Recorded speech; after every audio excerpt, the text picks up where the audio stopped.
This video is made possible by our generous supporters on Patreon. Check out patreon.com/NWR for all the details.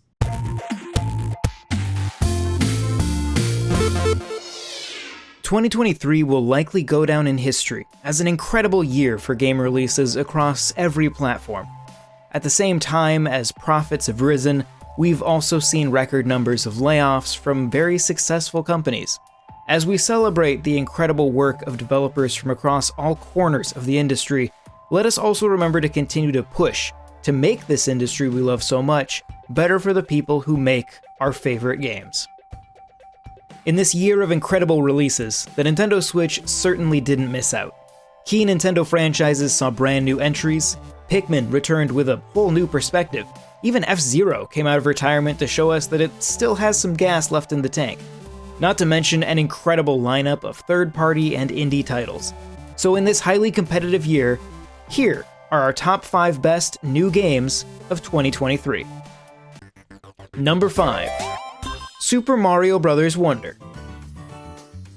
As the Switch's first-party output begins to sunset, we were bestowed an incredible parting gift in the form of an all-new 2D Mario platformer, Super Mario Bros. Wonder.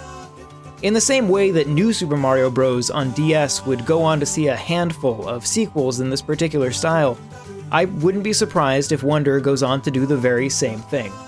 There's little doubt that the long wait between New Super Mario Bros. U and Luigi U ended up yielding a remarkable and unique Mario experience. One of the chief complaints lodged against Mario Wonder is that it felt short, but its total number of stages is among the highest of all Mario platformers. Granted, some of them are shorter badge challenges. Wonder's greatest strength, though, is the variety of ways in which traditional platforming is turned on its head, sometimes quite literally. The Wonder Flower mechanic is a delightful, magical way of extending each stage and pushing that feeling of wanting to play it just 5 more minutes to see what the next world will offer. The sheer amount of color, enemy variety, and playstyle-altering badges make for an incredibly fresh return to form for one of the classic Nintendo-branded experiences. While the boss fights, or lack thereof, at the end of every world didn't live up to the highs of Super Mario Bros. 3 or Super Mario World, the journey itself was filled with secrets to discover that made it hard not to grin like an idiot while watching Mario and pals bounce across the screen.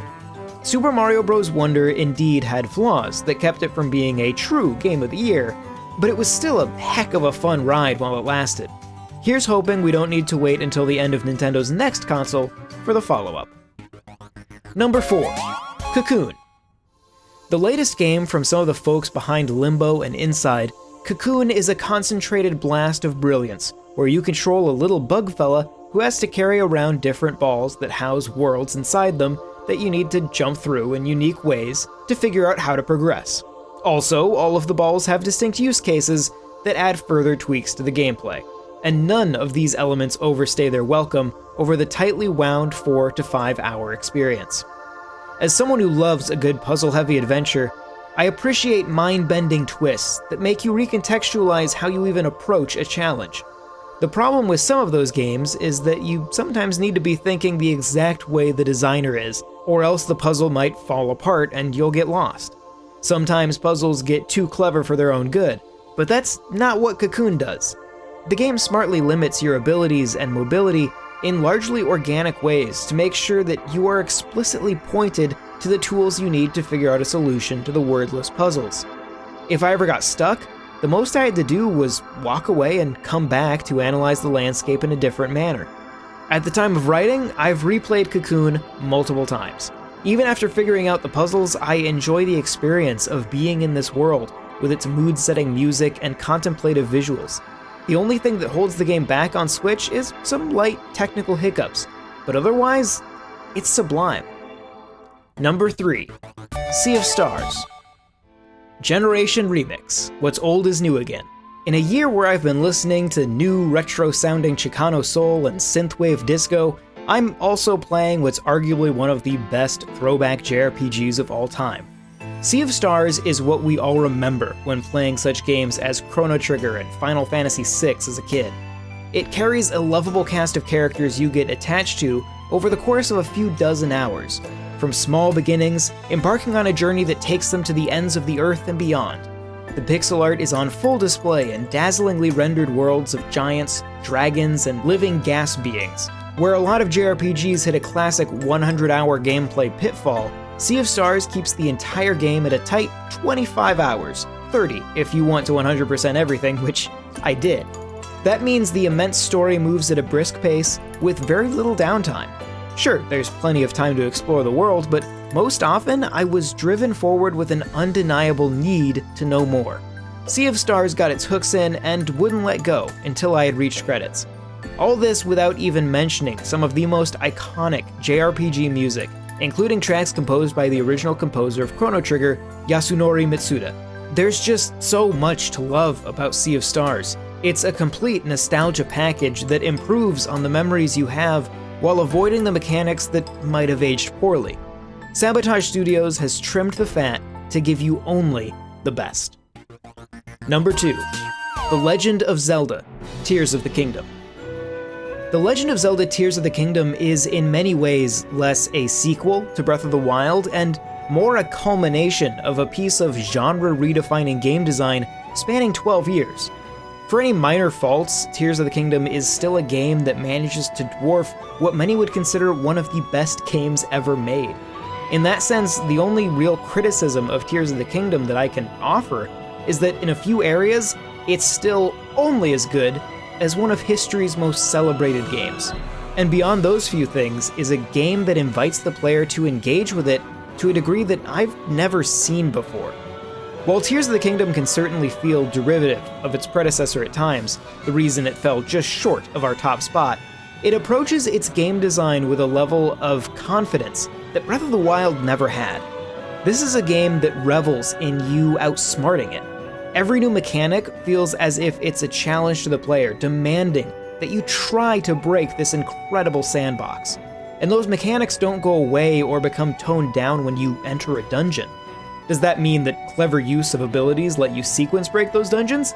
Absolutely, that's arguably exactly what the game wants you to do. Add to this 2 new maps that more than double the size of the world, and Tears of the Kingdom is a force even the Zelda team may struggle to contend with. Before we get to number 1, here are some honorable mentions that fell just short of our top 5. Fire Emblem Engage, Oxenfree 2, F-Zero 99, Disney Illusion Island, Bomb Rush Cyberpunk. Number 1. Pikmin IV. After 10 years of waiting since the last mainline entry, Pikmin fans were treated to what is arguably the series' best game yet. Featuring the franchise's trademark blend of real-time strategy and action-adventure, searching for lost treasures and other travelers to rescue is just great fun. With lots of areas to explore and more Pikmin types than ever, Pikmin IV has the most depth and variety the franchise has ever seen. It takes a lot of its cues from Pikmin 2 on GameCube, probably the least played in the series because of when it came out and the platform it came out on, but my favorite of the first 2. It features a more open-ended story, with a heavy emphasis on underground caves, much like Pikmin 2, but those ideas are much more fleshed out and polished this time around. Pikmin 4 strikes the right balance of an experience that's gentle enough for newcomers, but provides stiff challenges for experienced players who want to collect every piece of treasure and get high ranks on all the Dandori challenges that test your multitasking ability. Hopefully, it's not another decade before the series returns again, but whenever it does, Pikmin 4 is an incredibly high bar for its successor to try to top. Thank you very much for watching, and we'd love to hear your top 5 down in the comments. You can find even more of our end-of-year rankings, including Best DLC, on our website at NintendoWorldReport.com.